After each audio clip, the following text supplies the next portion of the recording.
નમસ્કાર ખેડૂત મિત્રો, આજે રત્નાકરની ટીમ અંજારની પાસે ચાંદોડા ગામે એવા આપણા પ્રગતિશીલ ખેડૂત કાનાભાઈ આહિર તેમણે આપણું રત્નાદીપ સ્પ્રે કરેલ છે ઉપરથી અને રત્ન વર્ષા નીચેથી પાણીમાં હલાવેલ છે.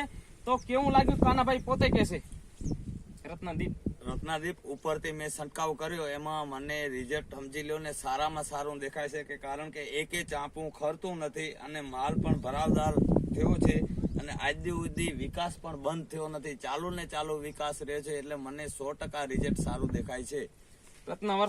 રત્નાવર્ષા મેં પાણીમાં હલાવેલ છે ધોરિયાની અંદર, એમાં સમજી લો ને એક વખત જ હલાવેલ છે પણ એના નીચેથી કરીને ઉપર સુધી પાંદડા હજી એક ને એક નીલા અને મસ્ત દેખાવામાં આવ્યા છે. નથી રતડીઓ આવ્યો, નથી રાતા થયા અથવા કે નીલે ને નીલા પાંદડા રહ્યા છે અને 100% નીચેથી હલાયામાં રિઝલ્ટ પણ મને સારું દેખાય છે. તો કાનાભાઈ આપણા ખેડૂત મિત્રોને તમારો કોન્ટેક્ટ નંબર આપો. મારા કોન્ટેક્ટ નંબર છે 9993 70888. તો રત્નાકરની ચેનલને લાઈક કરો, શેર કરો અને સબસ્ક્રાઇબ કરો. ધન્યવાદ.